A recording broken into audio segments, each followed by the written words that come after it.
ఒక law student మరియు social media influence అయిన శర్మిష్ఠా సానోలిని ఆపరేషన్ సింధూర్ పై సామాజిక మాధ్యమాల్లో పెట్టిన కమ్యూనల్ పోస్ట్ కారణంగా కలకత్తా పోలీస్ అరెస్ట్ చేయడంతో దేశవ్యాప్తంగా విమర్శలు వెలువెత్తుతున్నాయి. ఆమె బాలీవుడ్ నటులు ఈ ఘటనపై స్పందించలేదని కూడా తన పోస్ట్ లో పేర్కొంది. ఈ అరెస్ట్ పై ఆంధ్రప్రదేశ్ డిప్యూటీ సీఎం పవన్ కళ్యాణ్, నటి MP Kangana Ranaut, Netherlands MP Geert Wilders లాంటి ప్రముఖులు తీవ్రంగా స్పందించారు. పవన్ కళ్యాణ్ తన ఎక్స్ లో ఇలా స్పందించారు. తాను చేసిన పొరపాటును అంగీకరించి వీడియోను తొలగించి క్షమాపణ చెప్పినప్పటికీ ఆమెను అరెస్ట్ చేయడం తప్పు. కానీ మనం ఒక్కసారి ఆలోచిద్దాం. ఎన్నో కోట్ల హిందువుల మనోభావాలను దెబ్బతీసేలా టీఎంసీలు, ఎంపీలు, నాయకులు సనాతన ధర్మాన్ని అవమానించినప్పుడు మాత్రం ఎలాంటి చర్యలు తీసుకుంటారు? గంధధర్మం అంటూ దోషణలు చేసిన వారికి ఎక్కడ అరెస్టులు, ఎక్కడ వారి క్షమాపణలు? సెక్యులరిజం ఒకవైపు కాకూడదు, అది ఇద్దరినీ సమానంగా చూడాలి. పశ్చిమ బెంగాల్ సీఎం మమతా బెనర్జీ మాత్రం ఈ అరెస్టు అంశంపై బీజేపీని విమర్శిస్తూ దేశాన్ని మత కలహాల వైపు నెట్టే ప్రయత్నం చేస్తుందని ఆరోపించారు. ఆమె పార్టీకి వ్యతిరేకంగా పవన్ కళ్యాణ్ మరోసారి స్పందిస్తూ బ్లాస్ఫేమీ ఎవరు చేసినా తప్పే,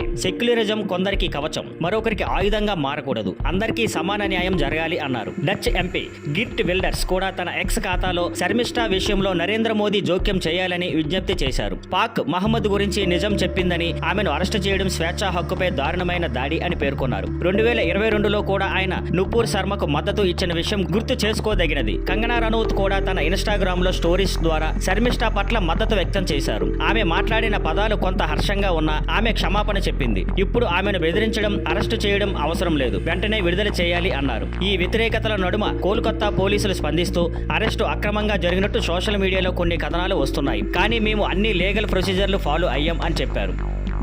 thank you for watching. Please like, share and subscribe.